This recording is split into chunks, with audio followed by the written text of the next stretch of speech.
শহরের যান্ত্রিকতাকে এক সাইডে ফেলে আমরা আজকে যাচ্ছি চট্টগ্রাম। চট্টগ্রাম না কোথায় গেল? কোথায় যাচ্ছি আজকে? কাপ্তাই যাচ্ছি।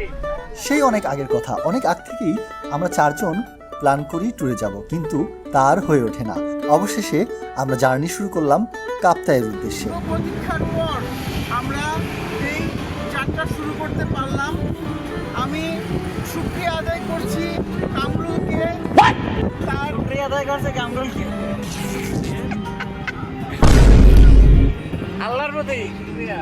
কামরুলের প্রতি শুকরিয়া করলে কেমন? শেষ করতে দাও। প্ল্যানিংটা ছিল দীর্ঘ প্রায় 2 বছর। রাব্বির প্রথম গাড়ি কেনার পর থেকে প্ল্যানিং, যাব করতে করতে প্ল্যানিং ক্যান্সেল হয় বারবার। টাকা হয় না, টাকা হয়তো সময় হয় না, সময় হয়তো ছুটি হয় না।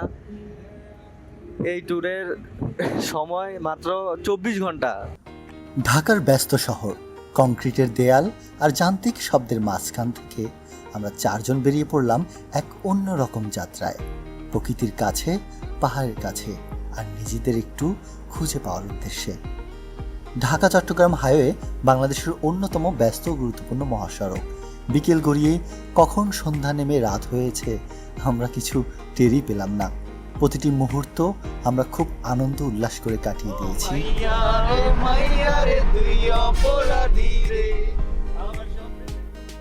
চট্টগ্রাম পৌঁছাতে আমাদের প্রায় রাত হয়ে যায়। ক্লান্তি থাকলেও আমরা আর দেরি না করে চলে যাই পতেঙ্গা বিচে।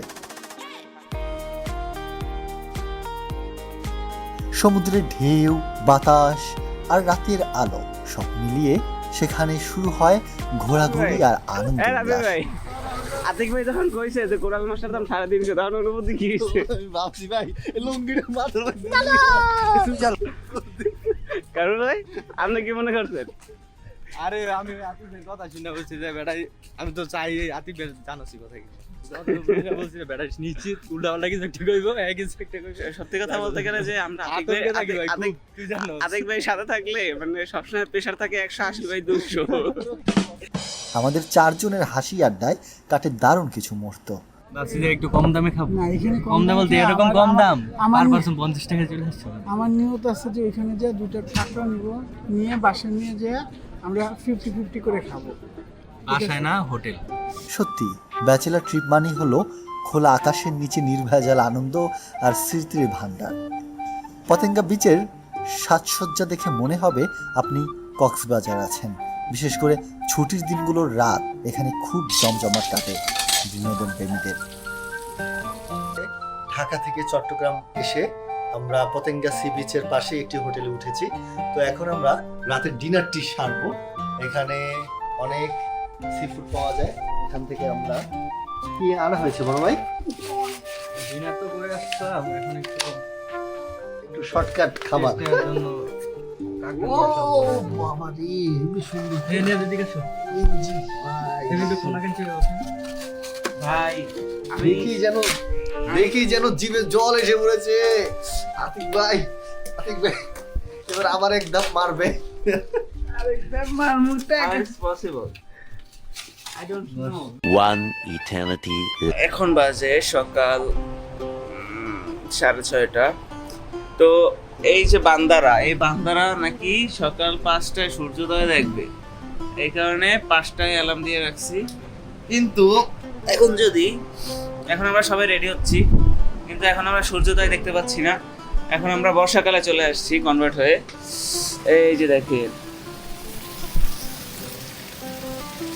এখানে এত পরিমাণ বৃষ্টি হয়েছে সকাল থেকে যে আমাদের ট্যুরের একদম। দাদা আপনি কি সূর্যোদয় দেখতে পাচ্ছেন? আসলে খুবই দুঃখজনক ব্যাপারটা, সকালে খুব মেঘ থাকার কারণে সূর্যটা দেখা যায়নি। এই হচ্ছে বরিশালের লঞ্চে ওঠা লোক। ভাই সূর্যোদয় দেখেছেন? সূর্যোদয় সূর্যাস্ত এটা আমরা কুয়াকাটায় দেখি, যেখানে জিনিস সেখানে করা উচিত। এখানে সূর্যোদয় সূর্যাস্ত দেখার জায়গা না। দাদা এটা কি? সকালবেলা চট্টগ্রাম থেকে কাপ্তাই যাওয়ার পথে আমরা ভালোই বৃষ্টির দেখা পাই। ভিজে গেলাম ভাই, সরি। এখানে প্রচন্ড বৃষ্টি অবশেষে আমরা সকাল 6:53 সময় রওনা হতে পেরেছি। যে অবস্থা ছিল ভাবছি 9টার আগে বের হতে পারবো না আজকে।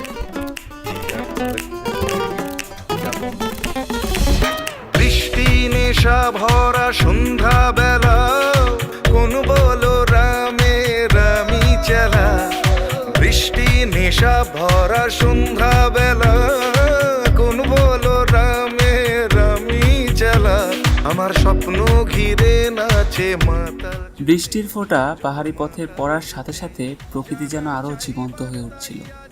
চট্টগ্রাম থেকে কাপ্তাইয়ের পাহাড়ি আঁকাবাঁকা রাস্তা শুরু হতেই যাত্রা হয়ে উঠল আরও রোমাঞ্চকর। সবুজের সমারোহ পেরিয়ে ধীরে ধীরে আমরা এগিয়ে চলেছি পাহাড়ের দিকে। রাস্তার দুই পাশে যেন প্রকৃতি এবং তার সবুজ চাদর বিছিয়ে আমাদের স্বাগত জানাচ্ছে।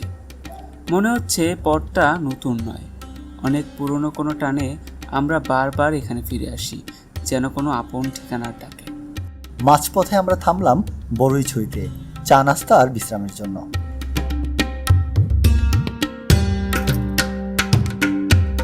এখানে দাঁড়িয়ে চোখে পড়ল কর্ণফুলী নদী।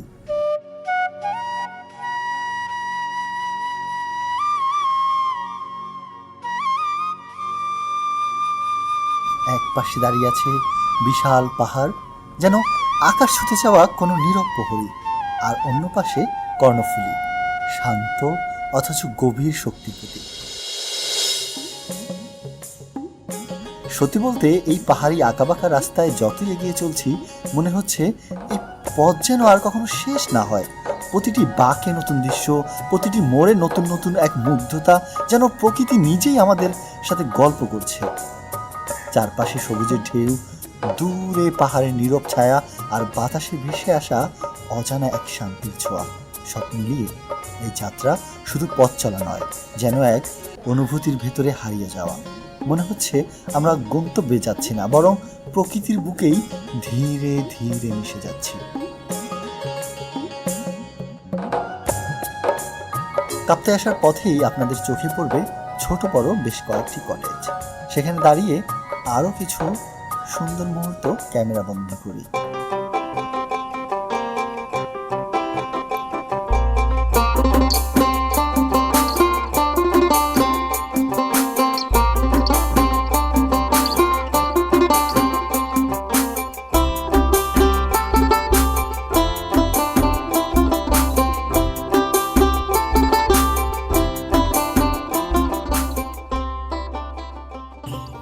যেতে যেতে প্রকৃতির আনন্দ শুরু হলো যখন আমরা বের হলাম কাপ্তাই লিং রোডের দিকে।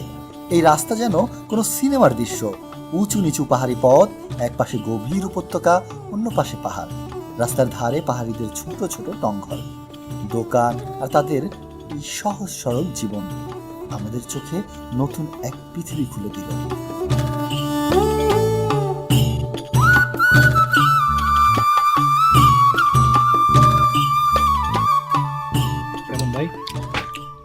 অনেক মিষ্টি সুস্বাদু। আসলে আনার পেঁপেটা খুব মিষ্টি। হ্যালো দর্শক, আমরা এখন কোথায় বলবো লোকেশন জানি না, যাই হোক কাপ্তাই লিং রোড ধরে আমরা রাঙামাটি যাওয়ার পথে যাত্রা বিরতিতে এত সুন্দর একটা আইটেম আমরা উপভোগ করবো।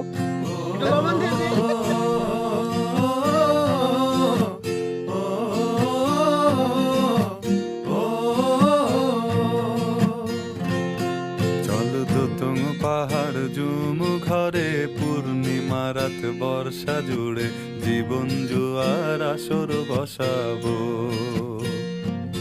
চল দোতং পাহাড় জুম ঘরে পূর্ণিমা রাত বর্ষা জুড়ে জীবন জুয়ার আসর বসাবো। আমি মার পারে ধে দেব পাতে বিন্নি চালের ভাত সাথে, দুবেলা দুমুঠো খেয়ে তৃপ্তির আলিঙ্গন। উবের বহু বাতাস বইলে পরে পাজর ভাঙা গান ধরে আয়েশ করেই কাটুগে যৌবন। চল দোতং পাহাড় জুম ঘরে পূর্ণিমা রাত বর্ষা জুড়ে জীবন জোয়ার আসর বসাবো। অনেক জায়গায় থামলাম, পাহাড়ি ফলমূল কিনে খাওয়া, পাহাড়ের ঢালে বসে নদীর দিকে তাকিয়ে থাকা, সব মিলিয়ে মনে হচ্ছিল আমরা শুধু ভ্রমণ করছি না, প্রকৃতির অংশ হয়ে যাচ্ছি। লিং রোড হয়ে আমরা চলে যাচ্ছি রাঙামাটির দিকে। এই অংশটা ছিল ভ্রমণের সবচেয়ে সুন্দর একটা অধ্যায়। এক পাশে পাহাড়, অন্য পাশে লেকের জলরাশি, মাঝে মাঝে পাহাড়িদের টং দোকান, ছোট বাজার, সব মিলিয়ে এক জীবন্ত চিত্রপট। যেতে যেতে আমরা চলে যাই রাঙামাটি।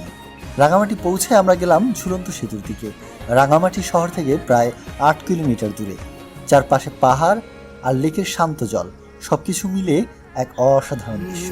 একবার আমি গিয়েছিলাম পাহাড়ি অঞ্চল, পাহাড়ি মেয়েটার কি চোখ দুটো ছল ছল।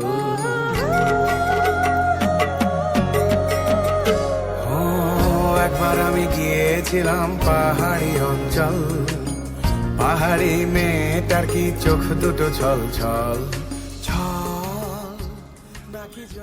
দুপুরের খাওয়া শেষে আমরা ঢাকার উদ্দেশ্যে রওনা দিলাম।